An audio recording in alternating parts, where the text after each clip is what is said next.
définition du mot femme dans le dictionnaire. J'étais assez déçue par la réponse, mais je vais vous la lire. C'est un être humain appartenant au sexe capable de concevoir les enfants à partir d'un ovule fécondé. Et l'autre définition, c'est la femelle de l'être humain. À la rigueur, je préfère la deuxième, je crois. Mais dans les deux cas, je vais peut-être même pas commenter, je trouve que ça se passe de commentaires.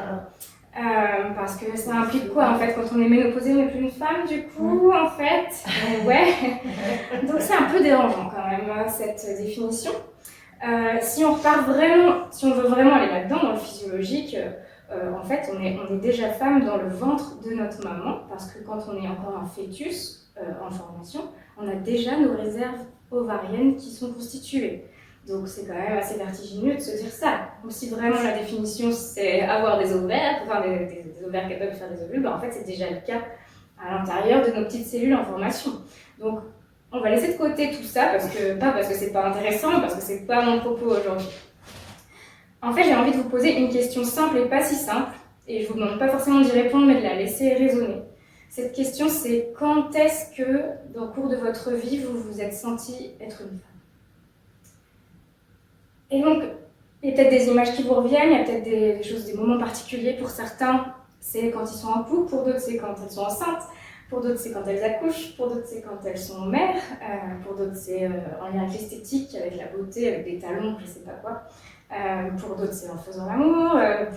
Moi, j'ai été surprise à un moment donné où j'avais pris du poids, et en fait, plus j'avais des rondeurs, plus je me sentais féminine. Alors qu'à côté, je n'étais pas très contente de ce poids-là, mais en fait, il y avait quelque chose aussi associé à ça.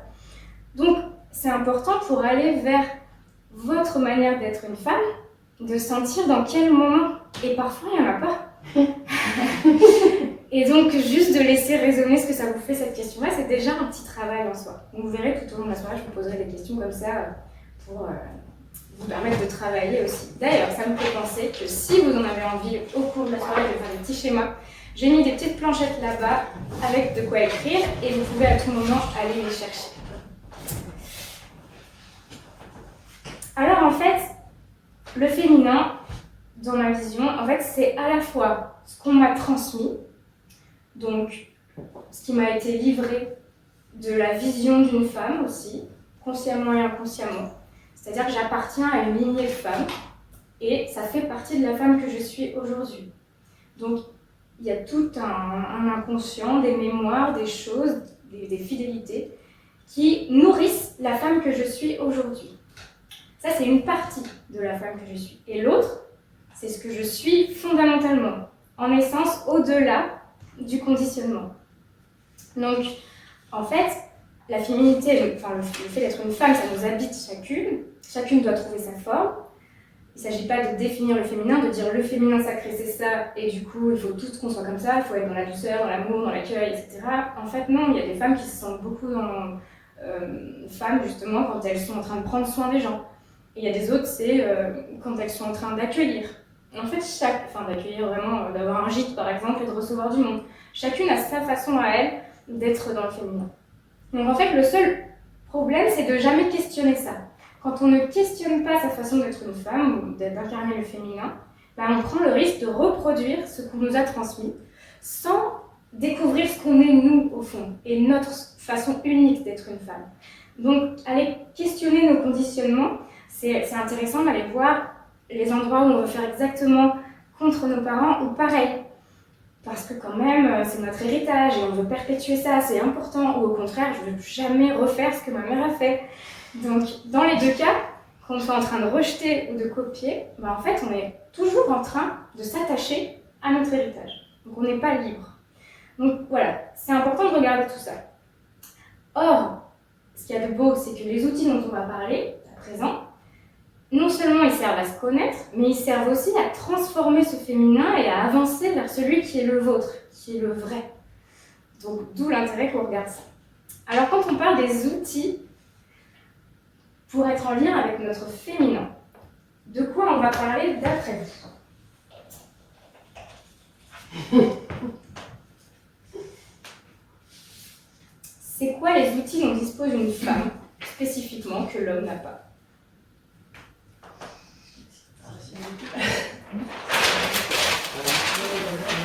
Disons, il y a la réponse dans le sous-titre de la conférence, hein, mais entre autres.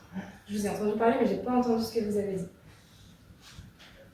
Moi, j'ai parlé de sensibilité, en fait. Ouais, Les si. hommes ont de la sensibilité aussi. Ouais.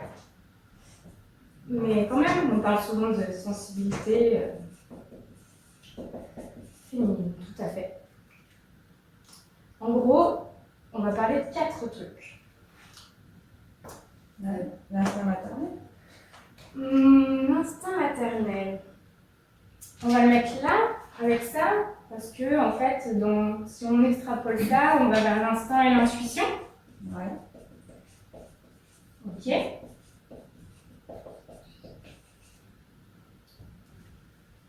Puis ta réponse, elle est vraiment très orientée mère, tu vois. Ouais, mais j'arrive à avoir un instinct maternel avec des potes. Bon, je sais pas. Non, moi je disais le terre-à-terre du départ du maquillage, quoi. Ok, donc là, c'est pas un outil qui va te servir à te connaître. Voilà. C'est quelque chose que toi, tu vas faire pour te sentir femme. Mais voilà. On peut l'utiliser s'il veut aussi changer sa Ouais. personnalité. C'est vrai. Dans les outils dont moi je vais vous parler, on a, et c'est sur celui sur lequel on va passer le plus de temps ce soir, c'est le cycle, le fonctionnement cyclique de la femme. On a les émotions. C'est-à-dire, voilà, on va pas dire qu'ils n'ont pas d'émotions les garçons, mais quand même, les femmes sont caractérisées par le fait de plus facilement se laisser traverser par des émotions, voire plus intensément. Et tu distingues sensibilité et émotion. Oui, en fait, l'émotion, c'est vraiment, ça passe par le corps, c'est le fait de pleurer, d'être en colère, de le manifester par le corps. Alors que la sensibilité, on va vraiment être sur une capacité à percevoir des informations et en faire quelque chose. Après, il y a tout ce qui est hypersensibilité,